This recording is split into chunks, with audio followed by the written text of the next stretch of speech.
శివాయ గురవే నమః. ఓం శివాయ గురవే నమః. అన్బే శివం అన్బే శివం అన్బే శివం అన్బే శివం. శివోహం శివోహం శివోహం. అమృతాత్మ స్వరూపులైన మీ అందరికమ్మ అవ్యాజ్యమైనటువంటి మాతృప్రేమను అందిస్తూ, మన అనంతపురంలో ఈ ధ్యానం అనేటువంటిది చాలా అందరికీ అభిమానమైనటువంటిది.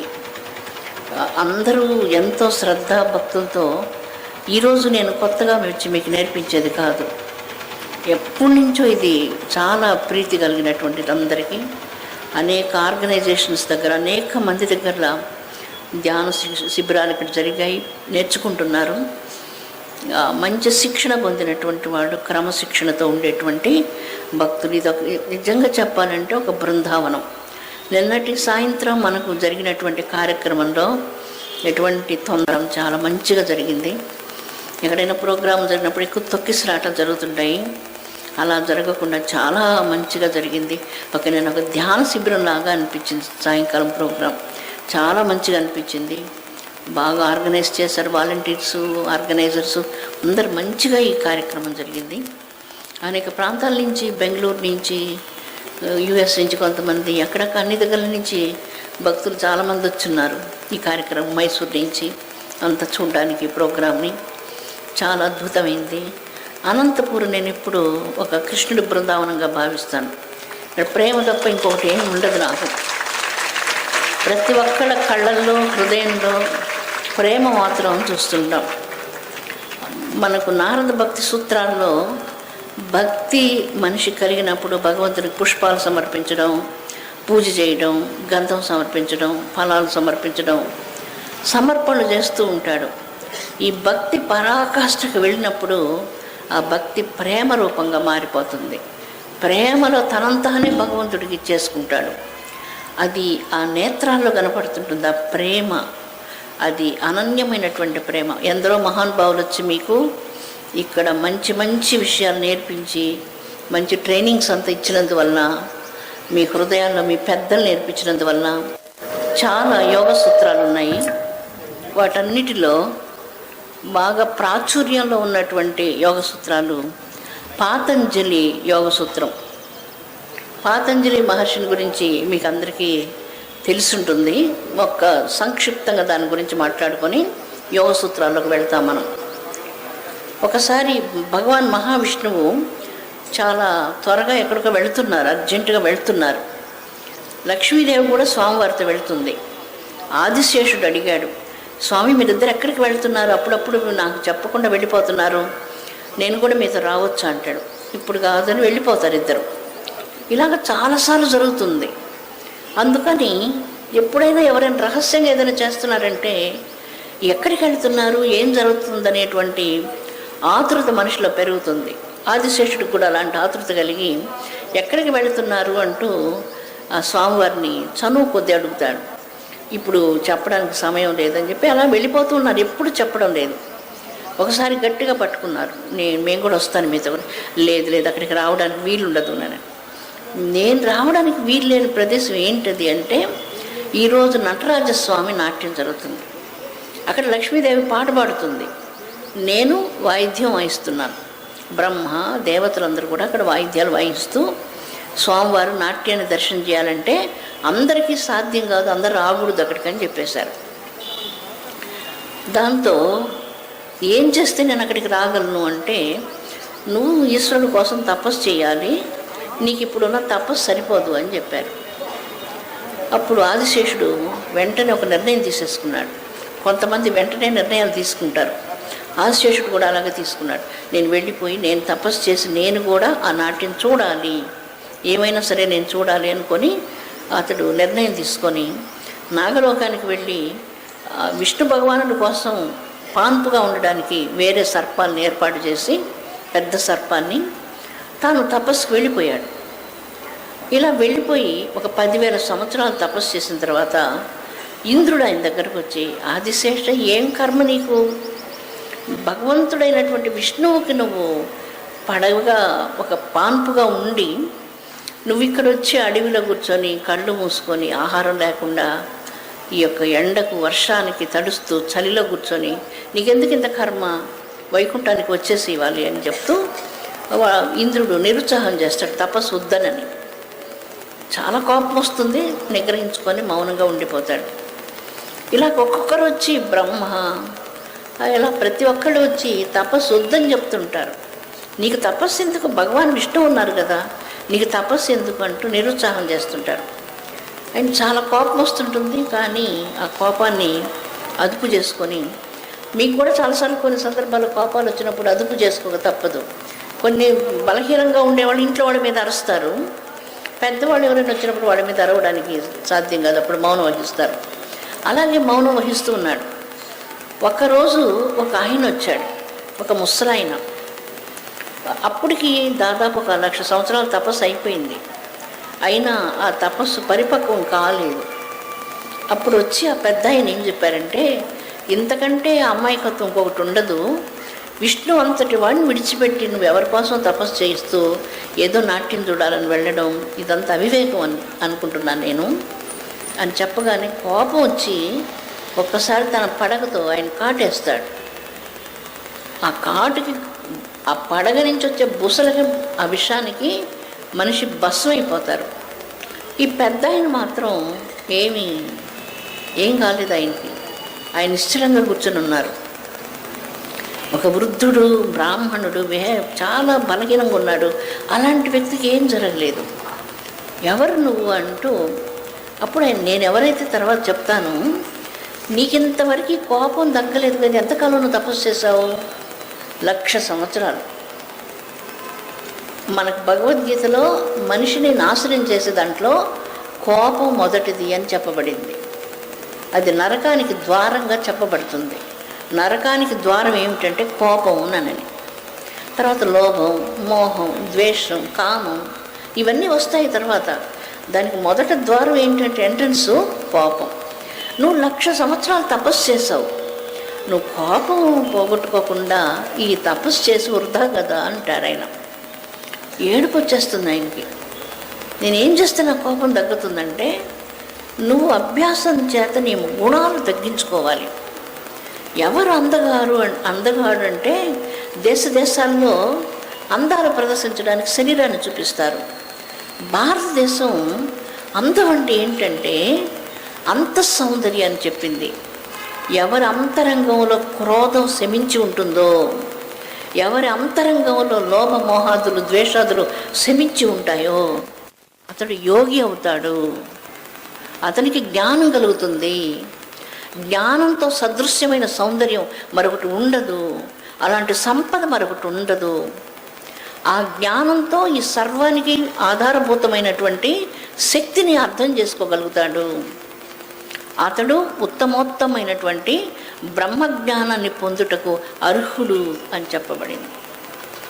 కాబట్టి ఇవన్నీ సైమల్టేనియస్గా ఒక్కదానికొకటి అలాగా కనెక్ట్ అయి ఉన్నాయన్నమాట. ఏం చేస్తే నా కోపం తగ్గుతుంది, అసలు మీరెవరు అని అడుగుతారు.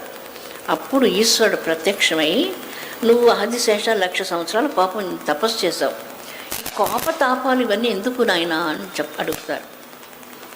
ఈశ్వర సామ్రాజ్యంలోకి మనం అడుగు పెట్టాలంటే చాలా స్వామివారు మన నుంచి ఏం కోరుకోరు, మన హృదయ శుద్ధిని కోరుకుంటారు, అంతరంగ శుద్ధిని కోరుకుంటారు. అది ఎప్పుడైతే పవిత్రంగా ఉంటుందో మనం ఈశ్వరుడితో మాట్లాడవచ్చు, ఆయన్ని స్పర్శించవచ్చు, ఆయనకు భోజనం పెట్టవచ్చు, ఆయనతో మనం తిరగవచ్చు. ఇదంతా అతిశయమైన మాటలు నేను మీతో చెప్పడం లేదు. అంత సులభంగా వశీకృతమయ్యేటువంటి దేవుడు ఎవరైనా ఉంటే భోలేనాథ్ ఒక్కరే. చాలా సులభం ఈశ్వరుని యొక్క కృప పొందడం. అయితే ఈ గుణాలు మనలో ఉన్నంత వరకు మనం కోట్ల సంవత్సరాలు తపస్సు చేసిన ఈశ్వరుడు మనకు అలభ్యుడు, లభ్యంగా అన్నటువంటి వాడు. కోట్ల సంవత్సరాలు, ఎన్ని కోట్ల సంవత్సరాలు మనం తపస్సు చేసినా మనం ఆదిశేషుడిలాగే ఉండిపోతాం.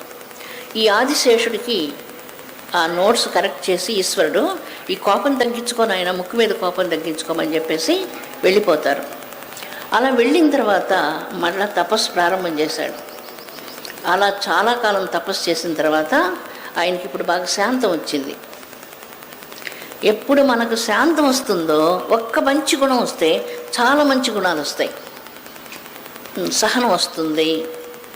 సహనం సముద్రాల కంటే చాలా పెద్దది. ఎవరేదైనా మాట్లాడితే ఓర్చుకుంటాం, ఓర్పు వచ్చేస్తుంది. ఓర్పుతో వివేకం కలుగుతుంది, వివేకంతో వైరాగ్యం కలుగుతుంది. ఇవన్నీ ఒకదాంతో ఒకటి మిళితమై వస్తూ ఉంటాయి. అందువలన కోపం స్థానంలో శాంతం రావాలి, అహంకారం స్థానంలో నిరహంకారం వచ్చేస్తుంది. కోపం తగ్గగానే అహంకారం తగ్గిపోతుంది, అహంకారం తగ్గిపోగానే ఆ నిరహంకారత్వం వచ్చేస్తుంది.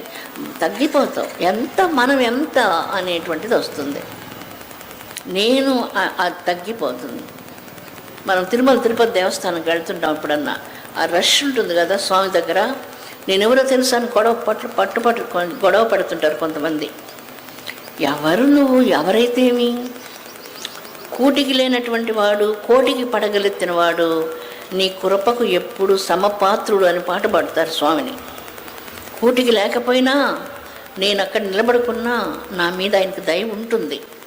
నేను కోట్లకు పడగలెత్తడం కాదు, చక్రవర్తినైనా అందరూ ఆయన దయకు సమానంగా పాత్రులు. ఇది భారతదేశం మనకు నేర్పించినటువంటిది. అందువల్ల భగవంతుని దగ్గరికి వెళ్ళి నేనెవరో తెలుసా అంటూ అట్లా మనం ప్రవర్తించకూడదు. అది నిరహంకారత్వం మనకు రావాలి.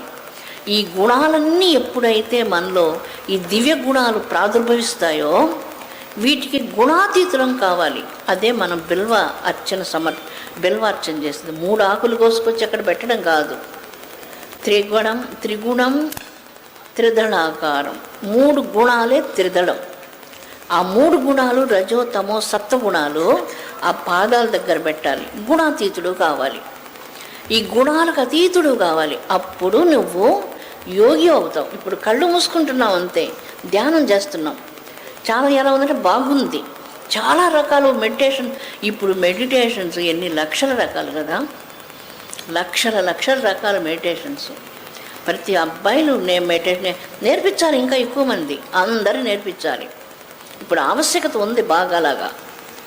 అయితే ఇదంతా ఈ గార్బేజ్ అంతా లోపల పెట్టుకొని మెడిటేషన్ చేస్తే ప్రయోజనం శూన్యం. అందుకే పాతంజలి కథ చెప్పాల్సి వచ్చింది. ఈశ్వరుడే వచ్చి చెప్పాడు, ఈ కోపం తగ్గించుకో బాబు, నువ్వు ఏంటి ఇంత ముక్కు మీద కోపం పెట్టుకొని నన్ను కాటేస్తే పర్వాలేదు, నువ్వు కనపడే వాళ్ళందరినీ ఇలాగ కోపంతో కాటేస్తే ఏంటి ప్రయోజనం, నీ తపస్సు ఎందుకు బాబు అని అడిగాడు.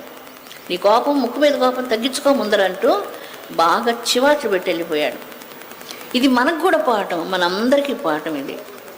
మనం ఈ ముక్కు మీద కోపాలు పెట్టుకున్నంత వరకు పనికిరాం, తపస్సుకి పనికిరాం, యోగానికి పనికిరాం. దీన్ని మనం తగ్గించుకోవాలి. దీని స్థానంలో శాంతం వచ్చేయాలి. ఎప్పుడు మనకు ఆ శాంతం వచ్చిందో మన గుణాలన్నీ మారిపోతాయి. మన గుణాల్లో ఆ 3 గుణాలన్నీ కూడా భగవంతునికి సమర్పితమైపోతున్నాయి, గుణాతీతుడు అయిపోతున్నావు. అప్పుడు నువ్వు ఎక్కడ కూర్చున్నా, నువ్వు బస్టాండ్లో కూర్చున్నా, నువ్వు ఎంత జనసాంద్రతలో కూర్చున్నా, నువ్వు ఎక్కడ ఉన్నా, నీ చుట్టూ సంసారం ఉన్నా, నువ్వు సంసారంలో లేవు. ఒక పడవ నీటిలో ఉంటుంది, ఆ నీళ్లు పడవలో ఉండవు. ఎంతసేపు పడవ నీళ్ళలో ఉన్నా కూడా ప్రమాదం లేదు. పడవ లోపలికి నీళ్ళు వస్తేనే ప్రమాదం, అది మునిగిపోతుంది. నువ్వు తామరాకులాగా ఉండొచ్చు నీ సంసారంలో, ఈ సంసారం నిన్నేమి చెయ్యదు. ఎప్పుడు నీ మనసులో రాగద్వేషాదులు ఉంటాయో, నువ్వు కాషాయ వస్త్రాలు కట్టుకొని, నువ్వు ఆశ్రమాల్లో ఉండి జపమాలలు మోస్తూ విభూతులు పెట్టుకొని అహంకారంతో కోపంతో ఉన్నప్పుడు అక్కడి ఉండి కూడా నేను ప్రయోజనం లేదునని భారతీయ ధర్మశాస్త్రం మనకు సున్నితంగా చెప్పింది. ఎక్కువ మొరటుగా చెప్పలేదు. ఇలాగా ప్రయోజనం లేదు కదా నాయన అని చెప్పేసింది. అవును కదా, మనకు అర్థమైంది. కొంచెం విచక్షణ ఉంటే మనకు అర్థమవుతుంది. విపరీతంగా మనం అహంకారంతో ఉన్నప్పుడు అది మనకు అర్థం కాదు. మీకు రావణాసురుడు ప్రతిరోజు 1 కోటి లింగాలకు పూజ చేసేవాడట. అభిషేకాలు చేసి పూజలు చేసి అన్నీ చేసేవాడు. అయితే ఆయన ఏం చేసేవాడు, పూజ అంతా అయిన తర్వాత ఆ పుష్పవిమానం తీసుకొని వెళుతూ ఎక్కడంటే అక్కడ దాగి ఒక గద్దల కిందకు దిగి అమ్మాయిలు ఎవరైనా తిరుగుతుంటే వాళ్ళని తీసుకుని వెళ్ళిపోతుండేవాడు. ఎంతమందిని అలాగా లంకకు తీసుకొని వెళ్ళాడంటే 2,80,000 మందిని దొంగతనం చేసేసాడు. 2,80,000 కుటుంబాల్లో ఆయన కన్నీళ్లు పెట్టించేశాడు. మండోదరి వచ్చి ఆ శవం పడిపోయినప్పుడు చూస్తుంది, భయపడిపోతాడు రాముడు కూడా. ఆమె నోట్లో నుంచి ఏమైనా మాట వచ్చి శాపం తగ్గుతుంది నాకేమనని ఆయనకు వణుకొస్తుంది.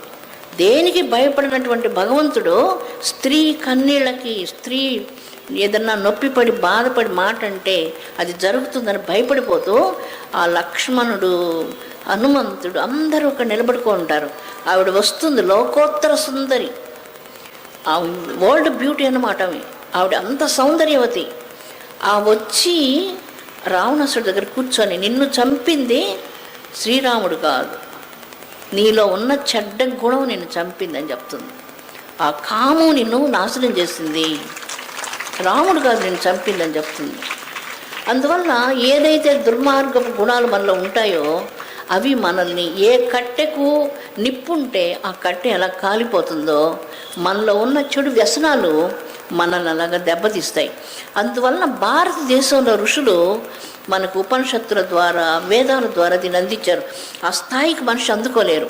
శంకరాచార్యులు వచ్చారు, అనేక ప్రకరణ గ్రంథాలు ఇచ్చారు, సూత్ర భాష్యాలు ఇచ్చారు, బ్రహ్మసూత్రాలకు భాష్యాలు ఇచ్చారు. వాటి అందుకునే స్టాండర్డ్ లేదు. చాలా హైగా ఉండేటువంటి దాన్ని చిన్న చిన్న శ్లోకాలంతా రచించి ఇచ్చారు. స్తోత్రాలు ఇచ్చారు, అన్నపూర్ణ స్తోత్రం, లక్ష్మీ స్తోత్రాలు, భజగోవిందం, చాలా మంచి మంచివి ఎన్నో ప్రసాదించారు. ఇవన్నీ మనం చదువుకోవచ్చు, ఇంకా చాలా చదువుకోవచ్చు. భక్తి మార్గంలోకి వెళ్ళొచ్చు, జ్ఞాన మార్గంలోకి వెళ్ళొచ్చు, ధ్యాన మార్గంలోకి వెళ్ళొచ్చు, నిష్కామ కర్మ మార్గంలోకి వెళ్ళొచ్చు. వీటన్నిటిలో కూడా మన మనసులో ఈ కలుషితాలు లేకుండా వెళ్ళి మనం చేసినప్పుడు కర్మయోగం అవుతుంది. నా కోపం పెట్టుకొని నేను సేవ చేస్తే పనికిరాదండి. నేను అందరినీ తిడుతూ అరుస్తూ నేను ఒక బాసులాగా ప్రవర్తిస్తున్నప్పుడు ఆ సేవ పనికి రాదు, అది సేవ కిందకు రాదు. నేను చాలాసేపు జ్ఞానం గురించి మాట్లాడుతూ స్వార్థంతో ప్రవర్తిస్తున్నప్పుడు ఆ జ్ఞానం అంతా మట్టిపాలే, ఉపయోగం లేదు దానివల్ల. నేను ఇలాగ చెప్పి మిమ్మల్ని నిరుత్సాహపరుస్తున్నాను, దయచేసి అనుకోకండి. ఎందుకంటే ఏదైతే తప్పుగా స్పెల్లింగ్ రాసుకుని ఉన్నాం దాన్ని సరి చేసుకోవాలి నన్నని. 50 సంవత్సరాలు వచ్చేంత వరకు నిన్న సాయంత్రం మనం మాట్లాడుకున్నాం, ఇది శరీరం. ఈ శరీరంతో నువ్వు చదువుకో, పెళ్లి చేసుకో, పిల్లల్ని కానీ సంసారం చేసి వాళ్ళకి పెళ్ళిళ్ళు చేసి ఫినిష్ చేసేదంతా.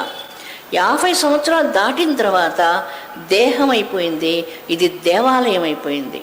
అప్పుడు దేహం అంటున్నారు. శరీరానికి దేహానికి ఏంటి తేడా అంటే దేహో దేవాలయ, ఇది ఇప్పుడు దేవాలయం. ఈ దేవాలయంలో దివ్య సుగుణాలన్నీ ప్రాదుర్భవించాలి. ఆ గుణాలతో మెట్లుగా పైకి వెళుతూ యుక్తాయుక్త విచక్షణతో ధర్మాధర్మాలను ఆలోచించి సాధన చేస్తూ అభ్యాసం చేత, వైరాగ్యం చేత మంచి సాధన చేయాలి. ఆ సాధన ఊరికి పైన చేసే సాధన కాదు, దాంట్లో సీరియస్నెస్ ఉండాలి, చాలా సీరియస్నెస్ ఉండాలి. అలా సాధన చేసినప్పుడు నీకు ఖచ్చితంగా, ఇప్పుడు మనం ధ్యానం చేస్తుంటాం, ఒక మనిషి నిద్రపోడు, చాలా సమస్యలు ఉంటాయి, ఇంట్లో కష్టాలు ఉంటాయి కదా, ఇల్లు అంటే కష్టం లేకుండా ఉండదు. అప్పుడు ఏమవుతుంది, సైంటిఫిక్గా మనం చూసినప్పుడు బీటా వేవ్స్ అని ఉంటాయి కొన్ని, ఆ వేవ్స్ బ్రెయిన్ మీద ప్రెషర్ చేస్తుంటుంది. అప్పుడు నీకు చాలా కోపం వస్తుంది, మాటి కోపం, చికాకు, భార్య కనపడితే భార్యను తిట్టడం, లేకపోతే భార్య కోపం ఎక్కువైందని భర్తను తిట్టడం, పిల్లల్ని తిట్టడం, ఎవరు కనపడితే వాళ్ళని తిట్టడం, అరవడం, సామాన్లు పగలగొట్టడం, ఇలాగంతా ప్రవర్తిస్తూ ఉంటాడు. ఇది బీటా వేవ్స్ వల్ల జరుగుతుంటుంది. మన మనసులో అప్పుడు హార్మోన్స్ ఎలా ఉంటాయి, బాడీలో కోపంగా ఉండే హార్మోన్స్ ఎక్కువ ఉంటాయి. బాడీలో హార్మోన్స్ కదా మెయిన్గా అన్నీ చేసేది. యాంగ్జైటీ ఎక్కువ ఉంటుంది. ఎప్పుడైతే కొంచెం క్వైట్గా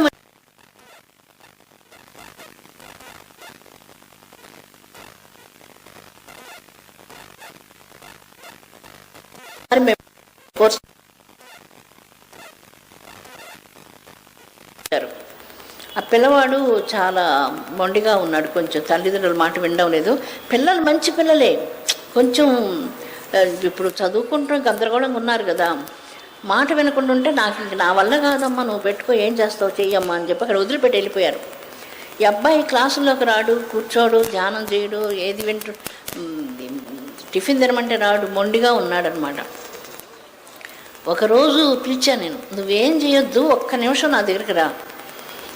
మా దగ్గర కిర్లియన్ ఫోటోగ్రఫీ కెమెరాస్ ఉన్నాయి. అప్పుడు నన్ను ఒక కెమెరాతో ఫోటో ది, నిన్ను నువ్వు తీసుకు, ఈ రెండు నువ్వు చేసేసి నువ్వు వెళ్ళిపో, ఇంకా అంత ఇంకేం చేయని అవసరం లేదని చెప్పాను. వచ్చి నన్ను తీశాడు. ఆ కిర్లియన్ ఫోటోగ్రఫీలో కంప్లీట్గా డిఫరెంట్గా పడుంది నా ఆరా అంతా. ఆ అబ్బాయిని తీసుకున్నాడు. కంప్లీట్గా ఆయన ఆరా అంతా బ్రౌనిష్ కలర్గా ఉంది. ఆయనకి మతిపోయింది దాన్ని చూడగానే. అప్పుడే నన్ను మళ్ళీ వెళ్ళేటప్పుడు నిలబడుకున్నాడు అక్కడ. నా ఆరా ఎందుకు వచ్చింది అలాగన్నాడు. ఎందుకంటే నువ్వు కొంచెం హ్యాబిట్స్ అంతా మార్చుకుంటే కదా నాన్న అని చెప్పాను. ఏం చేస్తే నా ఆరా చేంజ్ అవుతుంది అన్నాడు. ఏం లేదు, నువ్వు సరస్వతి మంత్రం ఒక 10 minutes ధ్యానం చెయ్యి, ఆ తర్వాత మళ్ళీ వెళ్ళి నువ్వు చెకింగ్ చేసుకుని ఆరా నువ్వే, నీ ఆరా చేంజ్ అవుతుంది. అలా నువ్వు చేయడంతో నీ ఆరా కంప్లీట్గా చేంజ్ అయిపోయి చాలా బ్రైట్ అవుతుంది అని చెప్పాను. నిజంగా నువ్వు చెక్ చేసుకోమన్నాడు సైంటిఫిక్గా. ఇప్పుడు కొన్నిసార్లు మన భారతదేశానికి సైన్స్ అక్కర్లేదండి, వేరే దేశాలకు సైన్స్ కావాలి. అందువల్ల సైన్స్ కూడా మాట్లాడాలి మనం అక్కడ. ఇప్పుడు మన దేశానికి కూడా మన పిల్లలకు సైన్స్ అవసరం వచ్చింది. అందువల్ల అబ్బాయికి ఏం చెప్పారంటే, నీకు సైన్స్ ప్రకారంగా నువ్వు చెక్ చేసుకోమన్నాడు. ఒక 10-15 minutes పై సరస్వతి మంత్రం కార్డులో ఉండేది కూర్చొని జపం చేశాడు. చెక్ చేసుకున్న తర్వాత బాడీ ఆరా 15 నిమిషాల్లో మారిపోయింది. 15 నిమిషాల్లో బాడీ ఆరా మారిపోయింది. అది జపం. భారతదేశంలో జపం ఎందుకు చేయమన్నారంటే, జన్మల పాతకాలం నశింపజేసేది జపం. జపానికి అటువంటి శక్తి ఉంది. నారాయణ మంత్ర జపం కానీ, పంచాక్షరి మంత్ర జపం కానీ, ఇతర మహామంత్ర రాజాల జపాలన్నీ కూడా సర్వోత్కృష్టమైనటువంటివై మన శరీరం చుట్టూ కాంతి వలయాలను సృష్టిస్తుంది. ఇది వరకు కలియుగానికి ముందు ద్వాపరక యుగంలో తల చుట్టూ బాగా బ్రైట్గా ఉండే ఆరా అందరికీ కనపడుతుండేది. ఇప్పుడు కలియుగంలో కనపడడం లేదు అది మనుషులకి. ఆ బ్రహ్మచర్యం లేదు, ఆ కాంతి లేదు, మనిషి డల్ అయిపోయాడు, శరీరం జబ్బులు పాలైపోయింది, నడవలేకపోతున్నాడు, మనస్సు విపరీతమైనటువంటి ఒత్తిడులతో కుంగిపోయింది. ఏది తాను ఆ బ్రహ్మ పదార్థాన్ని తెలుసుకునే అవకాశమే లేకుండా పోయింది. అందువల్ల ఈ అబ్బాయి కొద్ది రోజుల తర్వాత చేసి ఈ అబ్బాయిలో చాలా మార్పు వచ్చింది. 2-3 రోజుల తర్వాత తనే మాట్లాడడం ప్రారంభించాడు. నేను ఆయనతో మాట్లాడాలని, ఎందుకంటే కొంచెం మొండిగా ఉన్నాడు. తనే వచ్చి నాతో మాట్లాడు, నా ఆరా ఇంప్రూవ్ అయింది మదర్ అన్నాడు. చాలా సంతోషం, నువ్వు చేయాలనుకుంటున్నావు మంత్రం అంటే నేను చేయాలనుకుంటున్నాను. ఓకే, నువ్వు చేసుకో, నువ్వు ప్రశాంతంగా నీకు ఎక్కడ జనంలో కూర్చొని చేయాలంటే చేయి, పిల్లలతో నువ్వు ఓన్గా చేయాలంటే చేయి, నువ్వు గార్డెన్లో కూర్చొని చేయాలంటే ఎక్కడ కూర్చోవాలని చేయి. అలా చేస్తూ ఒక 15 రోజుల తర్వాత వాళ్ళ నాన్నగారు వచ్చారు. వాళ్ళ నాన్నగారు వచ్చి, మా అబ్బాయి ఎక్కడున్నాడమ్మా అన్నాడు. మీ అబ్బాయి ముందర వెళ్తున్నాడు చూశారన్నాడు. మా అబ్బాయి ముందర వెళ్తున్నాడంటే, నా ముందర వెళ్తున్నా చూడలేదా మీరు అన్నాను. వాళ్ళ అబ్బాయి ఏం చేశాడంటే, ఒక తట్టలో నా పాదుకలు పెట్టుకొని తల మీద పెట్టుకొని పోతున్నాడు. ఎవరంటే మీ అబ్బాయి. మా అబ్బాయి మీ పాదుకలు తల మీద పెట్టుకొని పోతున్నాడా? నిజంగా నా తల్లి అన్నాడు. నిజంగానంటే ఆయన నమ్మలేకపోయాడు. వాళ్ళ అబ్బాయి వచ్చి వాళ్ళ నాన్న పాదాలకు నమస్కారం పెట్టాడు. సరస్వతి మంత్రం ఏం చేస్తుంది చూడండి. సరస్వతి మంత్రం వినయం నేర్పిస్తుంది మనకి. మనలో ఉండే గర్వం, అహంకారం, మద మాత్సర్యాది అర్షడ్ వర్గాల్ని పటాపంచలు చేసే సరస్వతి మంత్రం. సరస్వతి పూజ భారతీయ ఋషులు వేదకాలంలో గంగా నది పుట్టక ముందర సరస్వతి నది మాత్రం ఉండేది. అలాంటి దేశంలో వేద విజ్ఞానం ప్రాదుర్భవించిన దేశంలో మనం పుట్టడం ఎన్ని జన్మల పుణ్యం. పతంజలి దగ్గరికి వెళ్దాం మళ్ళీ మనం. పతంజలి తపస్సు చేస్తున్నాడు. 10 లక్షల సంవత్సరాలు ఆయన తపస్సు అయింది. అప్పుడు ఈశ్వరుడు కనిపించి, ఇంకా నీ తపస్సు పరిపక్వం కాలేదు, నీ తపస్సు పరిపక్వం కావాలి అంటే నువ్వు తెల్లైవనానికి వెళ్ళని చెప్పాడు. తెల్లైవనం అంటే ఏంటి? చిదంబర క్షేత్రం. ఆ చిదంబర క్షేత్రానికి వెళ్ళాడు. అక్కడికి వెళ్ళి నువ్వు తపస్సు చెయ్యి, నీకు దర్శనం ఉంటుంది అని చెప్తారు. సరే అని చెప్పి తెల్లైవనానికి వెళ్ళడానికి కోసం ఇంత పెద్ద భయంకరమైనటువంటి 1000 శిరస్సులతో 2000 నాలుకలతో ఇంత పెద్ద శరీరంతో ఆదిశేషుడు వెళితే భయపడిపోతారు జనం. అందువలన ఒక చిన్న సూక్ష్మంగా ఒక దారంలాగా మారిపోయి ఆకాశంలో ఎగురుతూ వచ్చి ఆ తెల్లైవనంలోకి రాబోయాడు. అక్కడ ఎవరో ఒక మహిళ ప్రాతకాలంలో భారతదేశంలో సూర్యునికి అర్ఘ్యం ఇస్తూ ఉంటాం మనం. అలా అర్ఘ్యం ఇచ్చే సమయంలో ఆవిడ చేతుల్లో పడింది ఆ పాము వచ్చి. ఆవిడకి తెలియకుండానే క్రింద పడేసింది. పాతంజలి చేతుల్లో పతనం అయ్యాడు, క్రింద పడి అంజలి ద్వారా పడినందువలన పతంజలి అనే పేరు వచ్చింది ఆయనకి. అక్కడ కూర్చొని యోగశాస్త్రాన్ని ధ్యానం చేసి ఈశ్వరుని యొక్క దయచేత, ఎవరైనా యోగం నేర్చుకోవాలంటే ఈశ్వరుడు కావాలండి. సదాశివ సమారంభం వ్యాసశంకర మధ్యమం అస్మదాచార్య పర్యంతం వందే గురు పరంపరం అంటూ సనాతన ధర్మం ఇలా చెప్తుంది మనకు. మొట్టమొదట సదాశివంతో ప్రారంభమవుతుంది, ఆ తర్వాత ఋషి పరంపర అంతా కొనసాగుతుంది. సనక, సనందన, సనత్కుమార, సనసుజాత ఋషీశ్వరులు ధ్యానం చేశారు. సప్తర్షులు భరద్వాజ మహర్షి, అత్రి మహర్షి, భృగు మహర్షి, ఆ తర్వాత గౌతమ్ మహర్షి, విశ్వామిత్ర మహర్షి, వీరందరూ కూడా సప్తర్షులు తపస్సు చేసి ఈ దివ్యమైనటువంటి జ్ఞానాన్ని ఈశ్వరుని ద్వారా ఈ లోకానికి తీసుకొని వచ్చారు. ఆ తర్వాత ఋషి పరంపరలు లక్షల మంది, కోట్ల మంది ఋషీశ్వరులందరూ మహాశివ ఆరాధకులు. వాళ్ళ జ్ఞానం తప్ప మరొకటి ఇష్టం లేదు. వాళ్ళు ఈశ్వరుడు ప్రేమికులు, వేద ప్రేమికులు, ఈశ్వర ప్రేమికులు. ఉచ్ఛ్వాస నిశ్వాసంగా వెలువడుతున్నటువంటి ఈశ్వరుని యొక్క వేదాన్ని అనుభూతిని పొందినటువంటి వారు ఈ లోకంలో పరశురామ బ్రహ్మసూత్రాలు, గౌతమ సూత్రాలు, అనేక వశిష్ఠ సూత్రాలు, చాలా సూత్రాలు ఉన్నాయి. కానీ పతంజలి యోగ సూత్రాలు కలియుగానికి మనకు సులభమైంది. అన్ని యోగ సూత్రాలు మనం చేయలేం, మానవులు చేయలేరు. కఠినమైనటువంటి పద్ధతులు పెట్టారు. వాటిని పంచాగ్నుల మధ్యలో కూర్చోమన్నారు. ఆహారం లేకుండా నీ శిరస్సు లోతుగా ఉండేటువంటి చల్లటి నీళ్ళల్లో ఇలాంటి సాధనలన్నీ చెప్పారు. అనేక రకాల ప్రాణాయామాలు ఉన్నాయి. మామూలుగా మీకు తెలిసిన ప్రాణాయామం అనులోమ విలోమ ప్రాణాయామం, సుఖ ప్రాణాయామం, భస్త్రికా ప్రాణాయామం, కేచరి కొన్ని ప్రాణాయామాలు తెలుసు. ఇంకా కొన్ని ప్రాణాయామాలు ఉన్నాయి. అగ్ని మధ్యలో కూర్చుంటే కూడా కాలకుండా ఉండే ప్రాణాయామం ఉంది.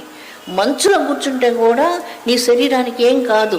వస్త్రాలు లేకుండా కూర్చుంటే కూడా ఏం కాకుండా ఉండే ప్రాణాయామం అంత మొత్తం ప్రాణాయామమే, ఇంకా ఏది కాదు. అలాంటి ప్రాణాయామాలు మనం 500 సంవత్సరాలు బ్రతికే విద్య కూడా ఉన్నది, అది కూడా ఉన్నది. మనం దాన్ని కూడా ప్రాక్టీస్ చేయొచ్చు. ఏకాగ్రత కావాలి. వ్యవహారాలన్నీ పక్కన పెట్టి దానికోసమే నువ్వు కూర్చుంటే నువ్వు నేర్చుకోవచ్చు. ఆ విద్య ఖచ్చితంగా నేర్చుకోవచ్చు. ఈ వ్యవహారాలన్నీ మనం ఇది వదలలేము. 2 పడవల మీద మనం కాళ్ళు పెట్టలేము. అప్పుడప్పుడు మనం ఒక 40 రోజులో 80 రోజులో ప్రశాంతంగా కూర్చోవాలి. 40 రోజులు అంటే మన శరీరంలో రక్తం చేంజ్ కావాలి. 40 రోజుల తర్వాత చేంజ్ వస్తుంది. అప్పటికి సైమల్టేనియస్గా సైకలాజికల్గా కొన్ని చేంజెస్ వస్తాయి. బ్రెయిన్లో హార్మోన్స్ అంతా చేంజ్ అవుతుంది. అప్పుడు ఏకాగ్రత కలుగుతుంది. ఇవన్నీ కూడా సైన్స్ అంగీకరించింది. ఎందుకు 40 రోజులు మందు, 80 రోజులు మెడిసిన్ తీసుకోమని? ఇవన్నీ కంప్లీట్గా ఈ వేగస్ నర్వస్ సిస్టమ్ బ్రెయిన్ నుంచి థ్రోట్కి వచ్చి, థ్రోట్ నుంచి హార్ట్కి వచ్చి, హార్ట్ నుంచి స్టమక్ వెళుతూ ఇది ప్రధానంగా స్పందిస్తూ మనిషిని ఆధ్యాత్మికంగా తీసుకొని వెళ్ళేది. అది ఎప్పుడు డ్యామేజ్ అవుతుందో వ్యవహారాలతో డిస్టర్బ్ అయిపోయినప్పుడు నీ యొక్క హార్మోన్స్ అంతా చేంజ్ అయిపోయి సాధన కుదరదండి. సాధన కుదరాలంటే ప్రశాంతమైన ప్రదేశం ఉండాలి, ప్రశాంతంగా ఉండాలి, ఆహారం పవిత్రంగా ఉండాలి. ఆహార నియమాలు చాలా చెప్పారు భారతదేశంలో. ఎందుకు ఇంత ఆహార నియమాలు అంటే ఆహారమే మనస్సు, మనస్సే మన కర్మయోగము. కర్మయోగమే ఫ్యూచర్ని నిర్ణయిస్తుంది. ఈరోజు ఏం కర్మ చేశామో అది రేపు ఫ్యూచర్ అవుతుంది.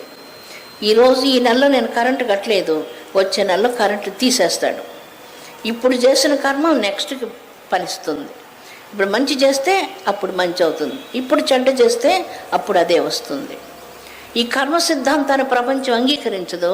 భారతదేశానికి దీని విలువ తెలుసు బాగా.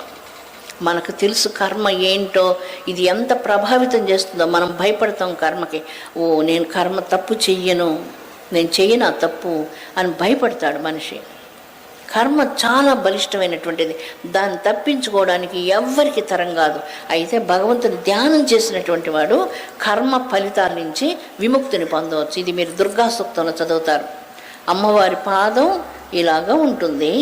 ఇక్కడ ఒకటి నమ పార్యాయచ వార్యాయచ. నది ప్రవహిస్తుంది, జీవన నది, సంసారం. ఇది సంసారం అంటే ఫ్యామిలీ అని కాదు, ప్రపంచ వ్యవహారం. ఈ అనంతమైనటువంటి సంసారం నుంచి ఇక్కడ ఉన్నాడు మనిషి.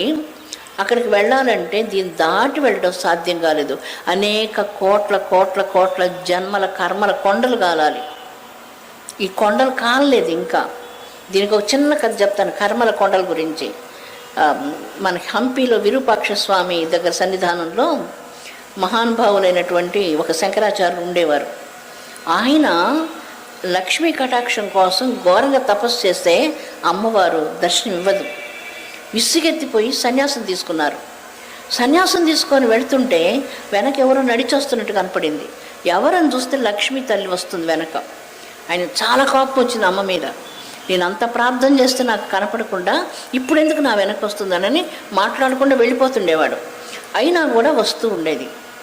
ఒకరోజు అడిగాడు, ఎందుకమ్మా ఇప్పుడు నా వెనక రావడం? ఎంతకాలం నీ కోసం ప్రార్థన చేస్తున్నావు, అప్పుడు దయ చూపించలేదు, అన్నం తినేదానికి లేదు, సంసారం నడపలేకపోతున్నాను, అంత కష్ట పరిస్థితుల్లో ప్రార్థన చేస్తే కనపడకుండా ఇప్పుడు ఎందుకు నా వెనకాల తిరుగుతున్నావు? కొన్నిసార్లు మీరు సంపాదించింది మీకు కోసం కాదు, మీ ధనం ఎవరి కోసమో. అవును, సత్యం ఇది. నీవు సంపాదించేది నీ కోసం కాదు. ఇది ఇక్కడ ఒక సామ్రాజ్యం ఏర్పడబోతుంది. ఆ కృష్ణదేవరాయలు, అచ్యుతరాయలు వీళ్ళందరి కోసం అది. నువ్వు చేసిన లక్ష్మీ కటాక్ష సాధన వాళ్ళ కోసం, నీ కోసం కాదు. నువ్వు చూస్తావా నీ కర్మని అని చూపిస్తుంది.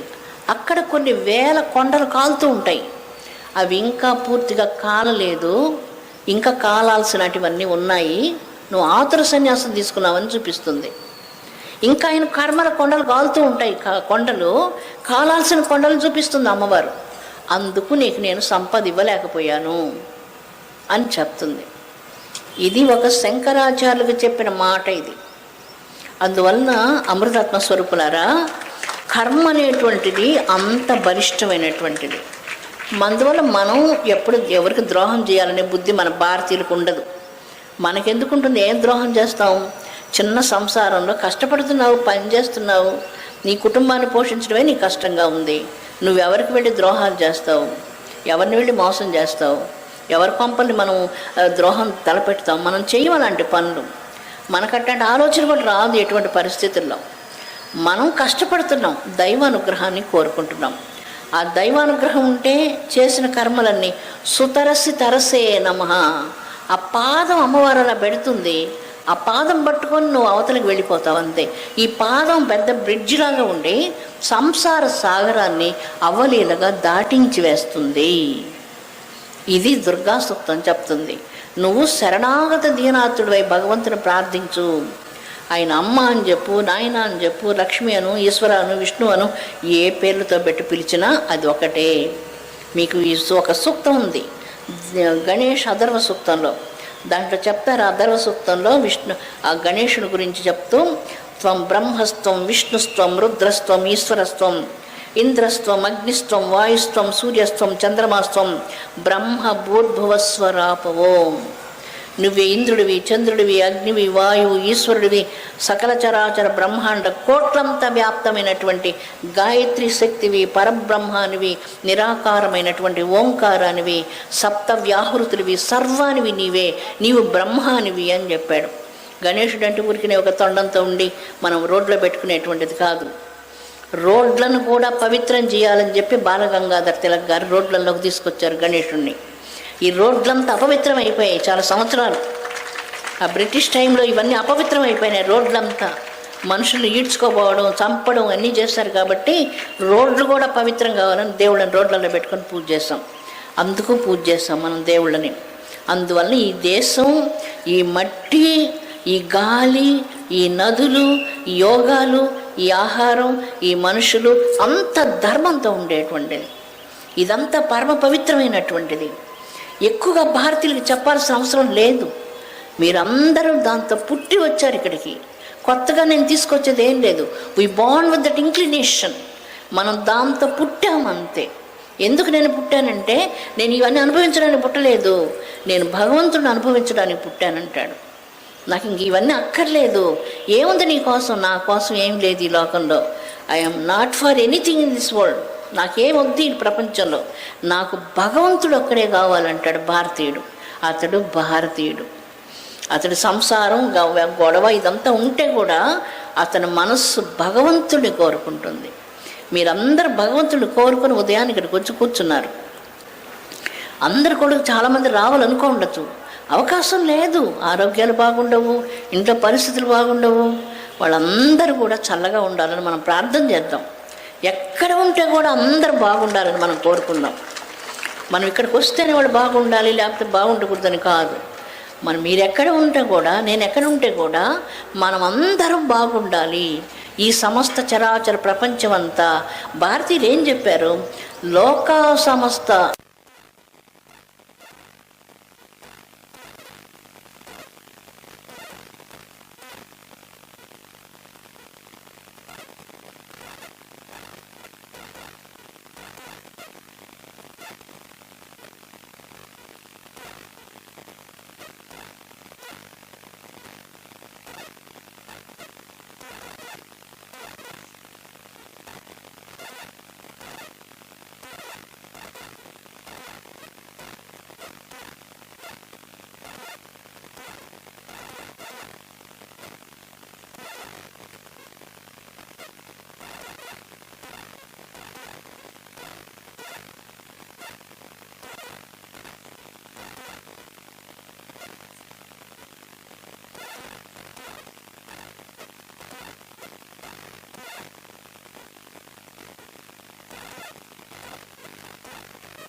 ఇలా ప్రధానంగా మనకు చెప్పేది ఏంటంటే, యోగ సూత్రాల్లో మనసును నిగ్రహించమన్నాడు.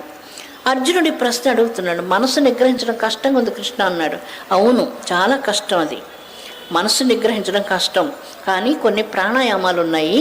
అలాగ కూర్చొని మనం క్రమశిక్షణతో ఆ ప్రాణాయామాలు సాధన చేస్తే ఏకాగ్రమైన మనసుతో మన మనసు ఏకాగ్రం చెందుతుంది, ప్రశాంతతను పొందుతుంది. ఆహార నియమాలు కావాలి. ఏకాంతంలో కూర్చొని రామకృష్ణ పరమహంస వారు కూడా చెప్తుంటారు. ఏం చెప్తారంటే, అప్పుడప్పుడు నువ్వు ఒక 40 రోజులు 80 రోజులు సంసారం నుంచి బయటికి వెళ్ళి ఎక్కడన్నా వెళ్ళి ధ్యానం చేసుకొని, కొండల్లో కూర్చొని చెట్లలో కూర్చొని ధ్యానం చేసుకొని రమ్మని చెప్తుంటారు స్వామివారు. అంతంత సమయం కుదరకపోవచ్చు. ఎప్పుడైనా ఒక వారమో 2 వారాలు ఎక్కడైనా ధ్యాన శిబిరాలు జరుగుతున్నప్పుడు వెళ్ళి కూర్చొని ధ్యానం చేసి రావాలి. అక్కడ మాటలు పెట్టుకోకూడదు. ధ్యాన శిబిరానికి పోయినప్పుడు ఏం జరగాలంటే సైలెన్స్ ఉండాలండి, కంప్లీట్ సైలెన్స్ ఉండాలి. ఆ సైలెన్స్లో ఏమవుతుందంటే ఆ భాష, మౌన భాష ఈశ్వరుని భాష. మనం చూస్తున్న చెట్లు మాట్లాడుతున్నాయా, పండ్లు ఇస్తున్నాయి, గాలి ఇస్తుంది, తనంతాను కలపగా ఇస్తుంది, అన్నీ ఇస్తుంది. ఒక వృక్షం ఇచ్చినంత ఆక్సిజన్ ఎవరు ఇవ్వరు మనకు, అంత ప్రాణశక్తిని ఇస్తుంది. భూదేవి తల్లి అన్నీ ఇస్తుంది, నదులు అన్నీ ఇస్తున్నాయి, చంద్రుడు వెన్నెలు ఇస్తున్నాడు. వెన్నెలు లేకపోతే సస్యాలు పంటలు పండవు, ఆ బియ్యం అవన్నీ తయారు కావన్నమాట. అలాగే సూర్య భగవానుడు కాంతినిస్తున్నాడు, జీవశక్తిని ఇస్తున్నాడు. సూర్యుడు లేకపోతే ఏముండదు. అందరూ కూడా నిశ్శబ్దంగా వాళ్ళ కర్తవ్యాలు నిర్వర్తిస్తున్నారు. పక్షులు కలకలరావాలు చేస్తూ ఉదయాన్నే దేవుని పాటలు పాడి వెళ్ళిపోతున్నాయి. ప్రతిదీ సృష్టిలో మనం చూసినప్పుడు మౌనంతో తమ కర్తవ్యాలన్నీ నిర్వర్తిస్తున్నాయి. ఒక్క మాట్లాడేటువంటి శక్తి భగవంతుడు మనిషికి మాత్రం ఇచ్చాడు. ఈ మాటలతో మనకి 2 కళ్ళు ఉన్నాయి, ఒకే చూపు చూస్తున్నాం, 2 చేతులు ఉన్నాయి, పనులు చేస్తున్నాం, 2 కాళ్ళు ఉన్నాయి, 2 చెవులు ఉన్నాయి, 2 ముక్కులు ఉన్నాయి. నోరు మాత్రం ఒకటే ఎందుకు ఇచ్చారండి మనకి? 2 నోర్లుంటే చాలా కష్టం అయిపోయింది. అది ఒక్క నోరుతోనే చాలా కష్టంగా ఉంది ఇప్పుడు. ఇక 2 నోర్లుంటే ఇంకేమేమి మాట్లాడి మనం పిచ్చిగా డిస్టర్బ్ అయిపోయి ఉండేవాళ్ళం. అందుకని ఈ ఒక్క నోరు కూడా లాక్ చేసేయాలి. మెడిటేషన్ టైమ్స్లో మనం లాక్ చేసేయాలి. కంప్లీట్ సైలెన్స్ ఎప్పుడు వస్తుందో మాటలు తగ్గించాలి. మనం మాటలు తగ్గించాలి. సత్యసాయిబాబా గారు ఒక స్పీచ్ మాట్లాడకండి అని అరుస్తుంటారు స్వామివారు. మాట్లాడకూడదు, ఎవరు మాట్లాడకూడదు అని చెప్పి బాగా అరిచేస్తుంటారు. కరెక్ట్. అది రమణ మహర్షి ఇలా చెప్తున్నారు, మాటలు లేనట్టి మహిత సుఖంబును మరల ఇమ్ము అరుణాచల. అరుణాచల మాటలే లేనటువంటి సుఖం ఉంది చూడండి, అటువంటి మహిత సుఖాన్ని నాకు ఇవ్వు అరుణాచల అన్నాడు.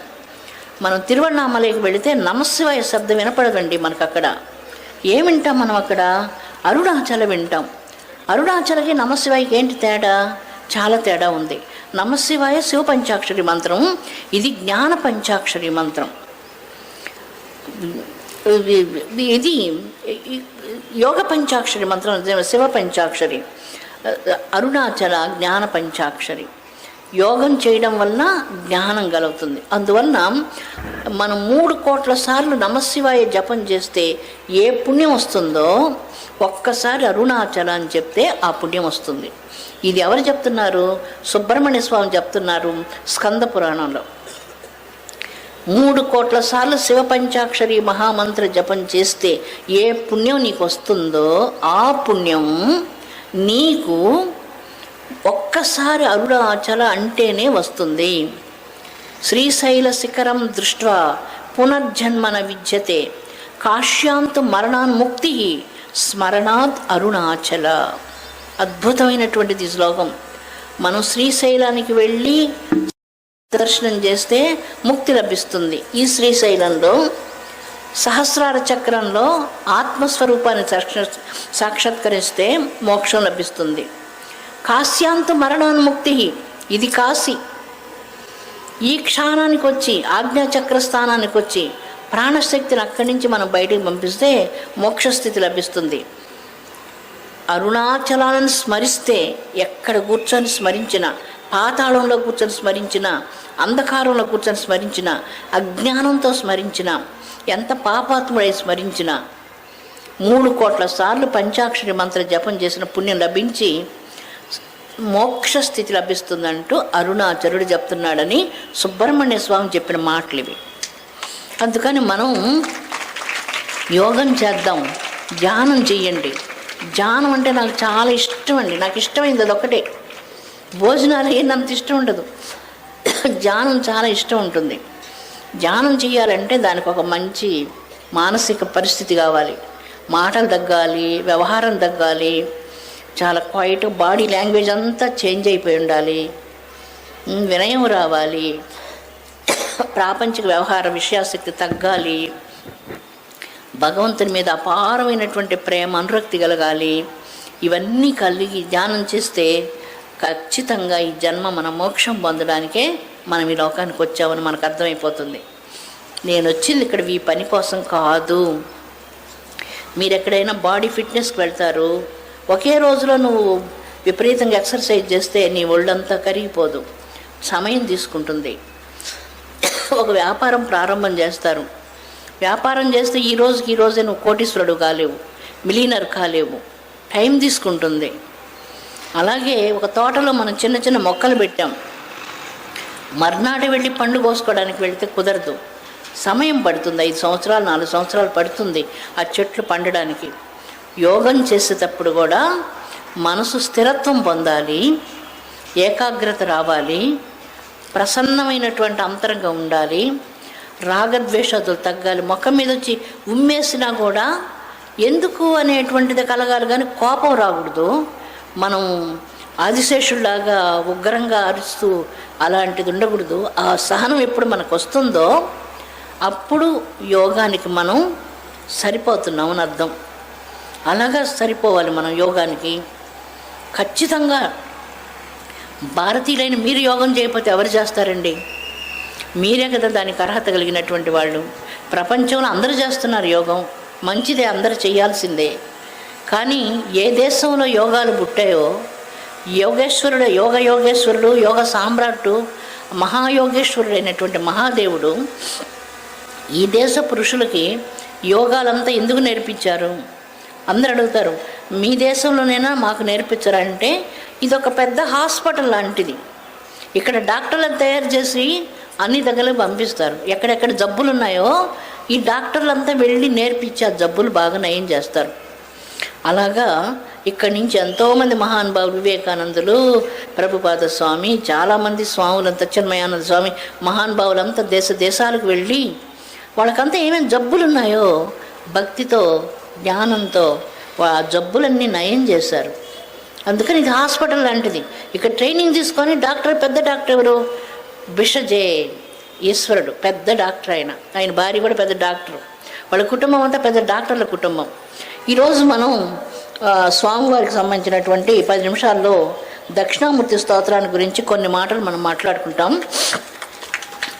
దక్షిణామూర్తి స్వామి అపారమైనటువంటి జ్ఞాన సంపదను ప్రసాదిస్తారు. చిన్నప్పటి నుంచి పిల్లలకి దక్షిణామూర్తి శ్లోకాలు నేర్పించాలి. దక్షిణామూర్తిని వాళ్ళు పూజ చేస్తే వాళ్ళకి చిన్నప్పటి నుంచి అపారమైనటువంటి వాక్ సంపద లభిస్తుంది, జ్ఞానం లభిస్తుంది, యుక్తాయుక్త విచక్షణ లభిస్తుంది. అన్ని రకాలైనటువంటి ప్రలోభాల నుంచి బయటకు వస్తారు. ఈ దక్షిణామూర్తి స్తోత్రాలు చాలా ఉన్నాయి. ఎన్నున్నాయంటే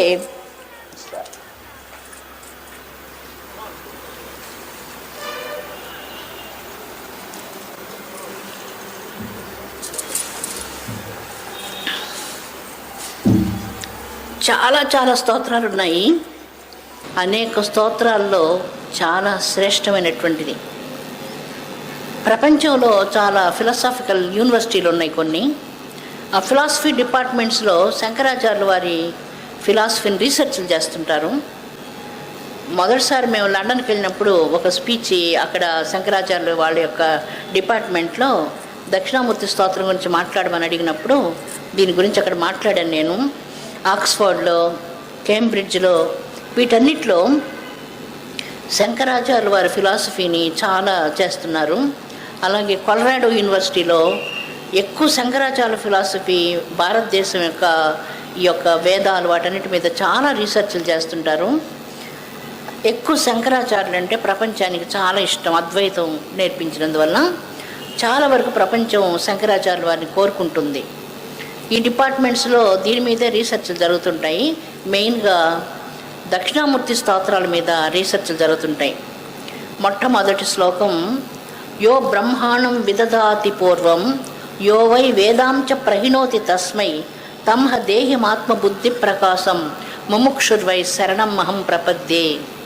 ముముక్షు అయినటువంటి వాడు ఈ దేహం ఏంటి, బుద్ధి ఏంటి, నేను ఎందుకు వచ్చాను అనే ఈ జ్ఞానం తెలుసుకొని అతడు గురువును శరణు పొంది నాకు ఆత్మజ్ఞానాన్ని ప్రసాదించమని అడిగినప్పుడు ఆత్మజ్ఞానాన్ని ప్రసాదించడానికి దక్షిణామూర్తి గురువు లాంటి గురువు నా భూతో నా భవిష్యత్తు అంటూ ఇది శాంతి పాఠం. ఇది మొట్టమొదటి శ్లోకం, విశ్వం దర్పణ దృశ్యమాన నగరి తుల్యం నిజాంతర్గతం పశ్యన్మాత్మని మాయయా బహిరివో భూతం యథా నిద్రయా సాక్షాత్ కురుతే ప్రబోధ సమయే స్వాత్మానమేవద్వయం తస్మై శ్రీ గురుమూర్తయే నమైదం అరుణాచలేశ్వర శివ శ్రీ గురు దక్షిణామూర్తయే నమః. ఈ శ్లోకం అర్థం ఏంటంటే మాయాస్వరూపాన్ని గురించి చెప్తుంది.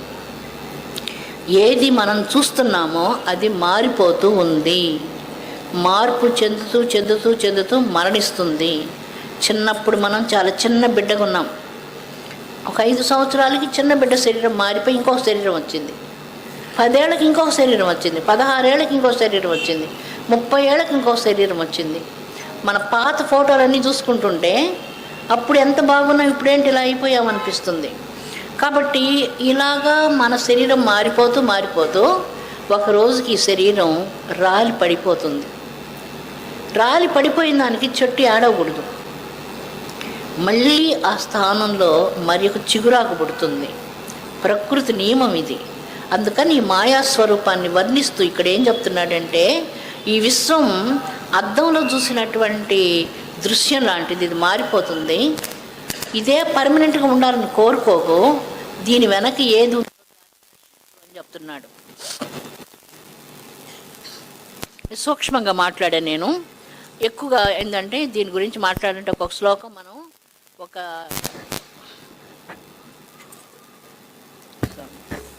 ఒక్కొక్క శ్లోకం గురించి మనం మాట్లాడుకోవాలంటే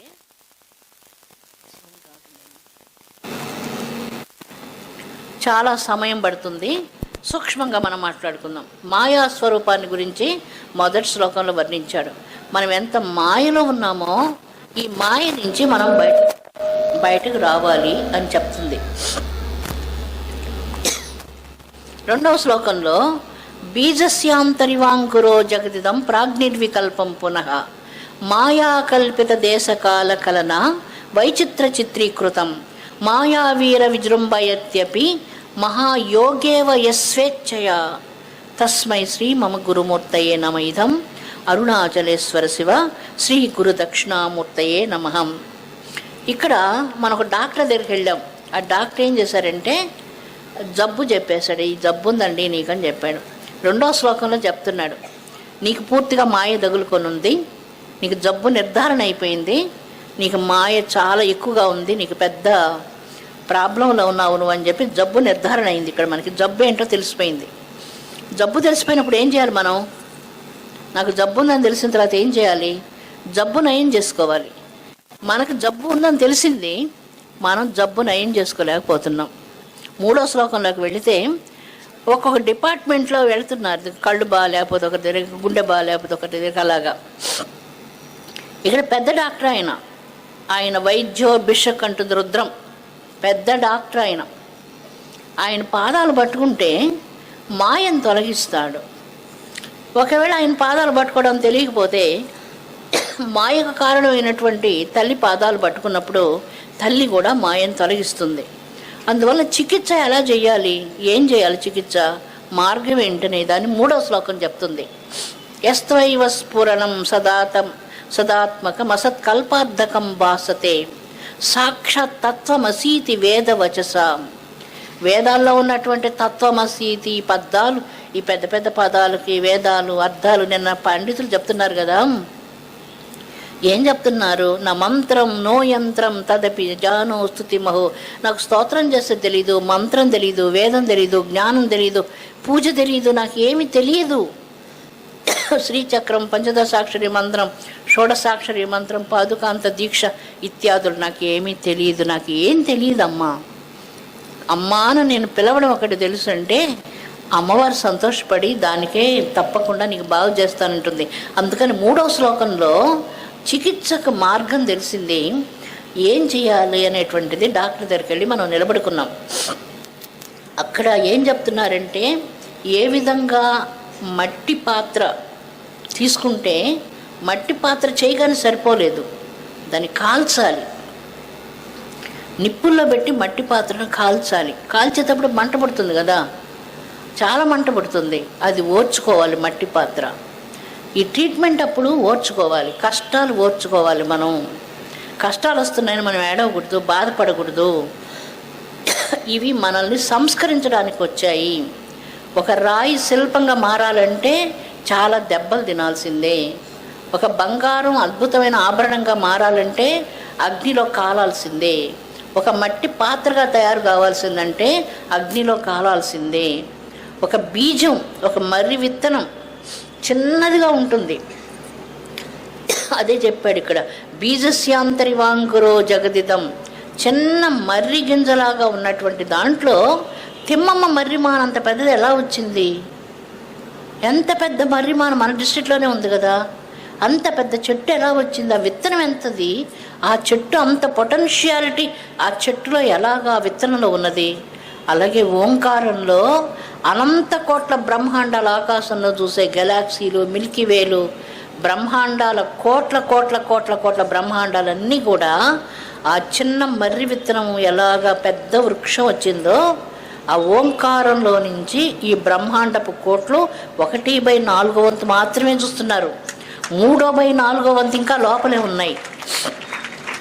ఇది ఎవరు చూశారు? భారతదేశ ఋషులు చూశారు. ఇంకా ఇప్పుడు తీర్థంలో ఏముంది, దాంట్లో ఏముంది, అరిటాకులు ఏముందని రీసెర్చ్లు చేస్తుంటే ఎప్పుడో దాన్ని కనుక్కున్నారు భారతీయ ఋషులు. బ్రహ్మాండాలకు అవతల ఏదున్నదో కూడా దాన్ని తెలుసుకోగలిగే దానికి ధనాన్ని ఖర్చు పెట్టలేదు.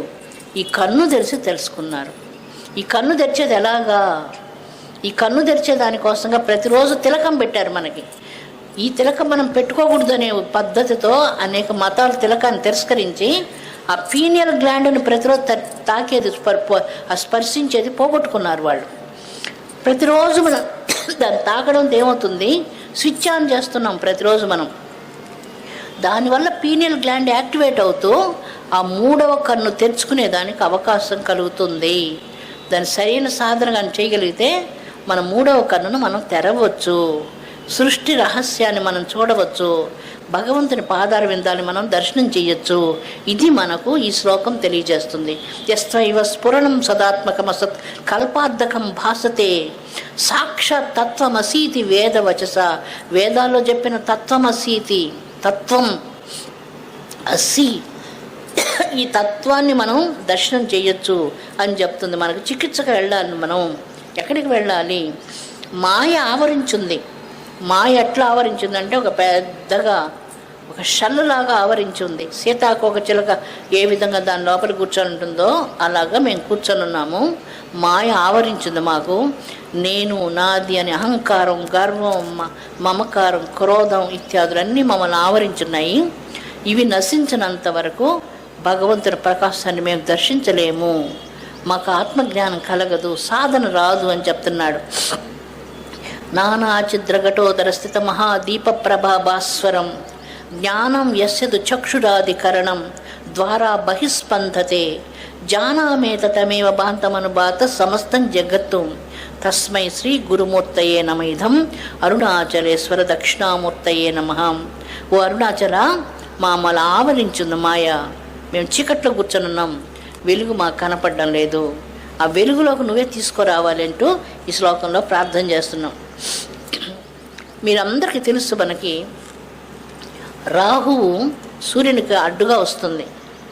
సూర్య భగవానుడు 9 కోట్ల మైళ్ళ దూరంలో ఉన్నాడు మనకి. ప్రతిరోజు ప్రాతకాలంలో అంత అనంతమైన వెలుగు భూమి మీదకి వస్తూ ఉంటుంది. ఈ అనంతమైనటువంటి వెలుగు భూమి మీదకు వచ్చే సందర్భంలో రాహువు అడ్డు ఇస్తుంది. అప్పుడు మనకు ఒక చీకటి ఆవరిస్తుంది. అలాగే దీని దృష్టాంతంగా ఇచ్చారు శంకరాచార్యులు వారు ఇక్కడ. రాహుగ్రస్త దివాకరేంద్ర సదృశో. రాహు ఏ విధంగా సూర్యునికి అడ్డగించి అంత వెలుగును బయటకు రానివ్వకుండా ఆపుతున్నాడో, అదేవిధంగా నా హృదయంలో ఏ వెలుగైతే ఉన్నదో ఆ వెలుగు బయటకు రాకుండా నా మనసును ఆవరించినటువంటి మాయ అడ్డుకుంటున్నది రాహు రూపంలో. ఈ మాయను తొలగించాలంటూ భగవంతుడిని ప్రార్థన చేస్తున్నాం, గురువును ప్రార్థన చేస్తున్నాం. గురువు ఎవరు? భారతదేశంలో చెప్పారు, గురువు సర్వకారణ భూతాశక్తి. గురువే సర్వకారణాలకు భూతాశక్తి. నువ్వు మొట్టమొదటిసారిగా మీరు ఒక గురువు దగ్గరికి వెళ్తారు. నేను మా గురువుని చూడడానికి వెళ్ళానండి, ఫ్లైట్లో వెళ్ళి ఆయన దర్శనం చేసుకున్నానంటే నువ్వు తప్పు చెప్తున్నావు అని అర్థం. ఆ గురువు నిన్ను పిలిస్తే నువ్వు అక్కడికి వెళ్ళావు. ఆయన పిలుపు వల్ల నువ్వు అక్కడికి వెళ్ళావు. ఆయన కంటి చూపులో నువ్వు పడితే అప్పుడు ఏమవుతుందంటే ఆ మొదటిసారి ఆయన అంతా నీకు రాసి ఇచ్చేశాడు, ప్రాపర్టీ అంతా. అనుగ్రహం అనేటువంటిది అప్పుడే ఇచ్చారు. నాకు అనుగ్రహం ఇవ్వండి, నాకు అనుగ్రహం ఏంటి, నాకు అనుగ్రహం అడగాల్సిన అక్కర్లే. అది ఒకరవ కాదు, అనంతమైనటువంటి సంపద ఉంది అక్కడ. ఆ సంపదని నీకు గురువు అప్పుడే ఇచ్చేశారు. ఇంకెన్నోసార్లు ఇవ్వాల్సిన అవసరం లేదు. ఆయన కంటి చూపులో నువ్వు పడినప్పుడే నీకు అది లభించిందని చెప్తున్నాడు. అందువల్ల ఇక్కడ ఈ రాహు అనేటువంటిది నీకు అడ్డుగా ఉండి ఆ వెలుగు మూతపడుతుంది. కోపం, గర్వం, అహంకారం ఇవన్నీ రాహు స్వరూపాలు. ఇవన్నీ తగ్గాలి మనలో. ఈ గుణాలన్నీ తగ్గించుకొని మనం ధ్యానం చేయాలి. అమ్మ ఏం చెప్తుందంటే, మీరందరు ధ్యానం చేస్తున్నారు ఆల్రెడీ, మీరంతా మంచి మార్గంలో ఉన్నారు. కొత్తగా వచ్చి నేను ఎవరు ఏం చెప్పాల్సిన అక్కర్లేదు. అయితే ఇప్పుడు ఏమైనా చిన్న చిన్న పొరపాట్లు ఉన్నాయా? చిన్న చిన్న వాటికి కోపం వస్తుందా? చిన్న చిన్న వాటికి విసుగు వస్తుందా? ఏ కారణం చేత విసుగు వస్తుంది? కారణాన్ని వెతుక్కో. ఆ కారణాన్ని అర్థం చేసుకొని ఆ కోపాన్ని తగ్గించుకో. ఆదిశేషుడు ఇది ఈశ్వరుడు వచ్చి చివాట్లు పెట్టాడు కదా ఆదిశేషుడిని, 1,00,000 సంవత్సరాలు ధ్యానం చేస్తే ఏంటయ్యా ఈ కోపం అని చెప్పి అడిగాడు కదా.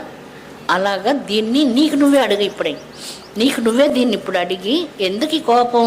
ఇంతకాలం భగవంతుడిని ప్రార్థన చేస్తున్నాను, 60 ఏళ్ళు వచ్చాయి, మాటి మాటికి ఎందుకింత విసుగొస్తుంది, ఎందుకింత అసహనంగా ఉన్నాను, ఎందుకింత ఇంపేషెన్స్గా ఉన్నాను అనేటువంటిది తనకు తాను అర్థం చేసుకోవాలి. అంతే, ఎవరు చెప్పాల్సిన అక్కర్లేదు, మనకు మనమే దాన్ని తెలుసుకోవాలి. ఇలాగా ఈ శ్లోకాలన్నీ చెప్తూ లాస్ట్లో చిట్ట చివరికి ఇంకొక మాట చెప్తూ వచ్చాడు. చాలా శ్లోకాలు ఇచ్చాడు. ప్రధాన శ్లోకం ఒకటి ఇచ్చాడు ఇక్కడ, లక్ష్యాన్ని సూచించే శ్లోకం. ఇది అష్టమూర్తి స్వరూపంగా ఉన్నటువంటిది. భూరంభానలో నిలోంబర మహార్నాదో హిమాంసుపుమాన్ నిత్యాభాతి చరాచరాత్మకమిదం యస్త్వైవ మూర్తష్టకం నాణ్యత్కించన విద్యతే విమృశతాం యస్మాత్ పరస్మాత్ విభో తస్మై శ్రీ గురుమూర్తయే నమైదం అరుణాచలేశ్వర దక్షిణామూర్తయే నమః. ఈశ్వరునికి అష్టస్వరూపాలు ఉన్నాయి. ఆ అష్టస్వరూపాలతో ఈశ్వరుని రుద్రం చదవకపోయినా పర్వాలేదు, ఈశ్వరునికి అభిషేకాలు చేయకపోయినా పర్వాలేదు. ఆ 8 నామాలతో ఈశ్వరుని ఎప్పుడైతే ప్రార్థన చేస్తారో వాళ్లకు జ్ఞానోదయాన్ని మోక్షాన్ని ఇస్తారని స్వామివారు చెప్తున్నాడు. కాబట్టి ఇక్కడ ఇది ప్రధాన శ్లోకం. దీనికి ఫలశ్రుతిగా 10వ శ్లోకం చెప్తున్నాడు. ఏం చెప్తున్నారంటే, ఎవరైతే ఆ భగవంతుని అనుగ్రహాన్ని కోసంగా ప్రార్థన చేసి ఆయన దగ్గర శిరస్సు వాల్చి నా అహంకారాన్ని నీ పాదాల కింద పెట్టుకోమని కోరుచుంటాడో, దక్షిణామూర్తి స్వామి పిక్చర్ మీరు చూడండి. ఆ చిత్రపటంలో స్వామివారి పాదం కింద ఒక అహంకార పురుషుడు అనేటువంటి రూపం ఉంటుంది. మనిషి యొక్క అహంకారాన్ని ఆయన పాదం కింద పెట్టుకుంటాడు. మనం చాలా జన్మలుగా మనం నశింప చేసుకోలేని అహంకారాన్ని ఒక్కసారి ఆ భగవంతుని స్మరించగానే ఆయన అవలీలుగా తీసి తన పాదాల కింద పెట్టి అణిచేస్తాడు. అంతే. మీ అందరికీ తెలుసు కదా, రావణాసురుడు కైలాసానికి వెళ్ళి నేను 1,000,000 లింగాలకు పూజ చేసేవాడిని, నాకు భక్తి ఉందంటే అది తామసికమైన భక్తి. భక్తిలో మళ్ళీ మార్గాలు ఉన్నాయి కదా. భక్తిలో తామసిక భక్తి, రాజసిక భక్తి, సాత్విక భక్తి ఉన్నది. ఇది తామసిక భక్తి. ఎంతసేపటికి దేవుణ్ణి డిమాండ్ చేయడం అన్నమాట, దేవుణ్ణి కమాండ్ చేయడం. అది భక్తి కాదు. భక్తి చాలా శరణాగతి పొందుతుంది. అక్కడ వినయం ఉంటుంది, సమర్పణ ఉంటుంది, ప్రేమ ఉంటుంది. రావణాసురుడి భక్తిలో ప్రేమ లేదు. ఎంతసేపు తన దేవుడి దగ్గర నుంచి ఏం తీసుకోబోతావు అనేటువంటిది. అమ్మవారి ఇల్లు కట్టుకుంటే దాన్ని తీసుకెళ్ళిపోయాడు స్వర్ణలంకకి. ఆత్మలింగం కావాలంటాడు, పార్వతి కావాలంటాడు. పార్వతి అమ్మ ఈశ్వరుడు సూటుగా లేదు, నాకు అమ్మే కావాలని కూర్చున్నాడు. ఇలాంటి బుద్ధులు పుడుతుంటాయి రావణాసురుడికి అంతా. ఆయన తల పెట్టి కైలాస పర్వతాన్ని తీసుకుని వెళ్ళిపోవాలనుకున్నాడు. ఆ ఈశ్వరుడు కైలాస పర్వతాన్ని ఒక్కసారి పాదం తల నొక్కగానే వెంటనే ఆ 10 శిరస్సులు అణిగిపోయి, ఆ 20 చేతులు అణిగిపోయి ఒక పెద్ద రావణం చేశాడు, అరుపరిచాడు. అందుకు ఆయనకు అప్పటి నుంచి దశకంఠుడికి రావణుడు అనే పేరు వచ్చింది ఆ ఆర్తనాదానికి. అందువల్ల ఆ పాదం క్రింద ఇలాంటి అహంకారాలన్నీ అణిచివేసేటువంటిది ఆ పాదం. స్వామి, జన్మలుగా కష్టపడుతున్నాం, మాయతో కష్టపడుతున్నాం. ఈ మాయను తొలగించి నిర్మల హృదయంతో, పవిత్రమైన ప్రేమతో, పవిత్ర అంతరంగంతో భగవంతుని ధ్యానం చేయాలి. నేను నా ఇష్టదైవం ఏదైనా కానీ దేవుడు ఒక్కడే. నీ ఇష్టదైవం ఏదో ఆ రూపంతో నువ్వు ధ్యానం చేయి, అరూపంగా నువ్వు ధ్యానం చేయి, నిరూపంగా నువ్వు ఏది విధంగా నీకు ఇష్టమో అలాగనే నువ్వు వెళ్ళు. నీ ఏ రూపం నీకు ఇష్టమో ఆ రూపంతో నువ్వు ధ్యానం చేయి. గురు రూపంతో ధ్యానం చేస్తావు, అలాగే చెయ్యి. నువ్వు ఈశ్వర రూపంతో ధ్యానం చేస్తావు, చెయ్యి. నువ్వు విష్ణు రూపంతో ధ్యానం చేస్తావు, నాకు ఈ రూపాలు ఇష్టం లేదు, నేను నిరాకారంగా ధ్యానం చేస్తా, అలాగా కూడా నువ్వు ధ్యానం చేయొచ్చు. అన్ని రూపాలు ఆ భగవంతునివే, ఆకార నిరాకారాలు 2 ఆయనవే. మీ రుద్రం తీసుకునేటప్పుడు మొదట ప్రారంభంలో నిరాకారంగా వర్ణించబడతాడు, క్రింద సాకారంతో వర్ణించబడతాడు. ఆపాతాళ నభస్థలాంత భవన బ్రహ్మాండమా విస్ఫురత్ జ్యోతిస్ఫాటిక లింగమౌళి విల సత్పూర్ణేందు అంతామృతై అస్తోకాప్లుతమేకమేశ మనిసం రుద్రానువాకాంజపత్ ధ్యాయేత్ ఈప్సిత సిద్ధయే ద్రౌపదం విప్రోభిషించే శివం. ఇది నిరాకార భగవంతుని ధ్యానం. నీకు ఆకారం లేదు, నువ్వు ఒక వెలుగువి, అనంతమైనటువంటి వెలుగువి. ఆ వెలుగు నువ్వు ధ్యానించవచ్చు. లేదు నాకు ఆకారంతో ధ్యానం చేయాలని, అలాగ కూడా నువ్వు ధ్యానం చేయొచ్చు.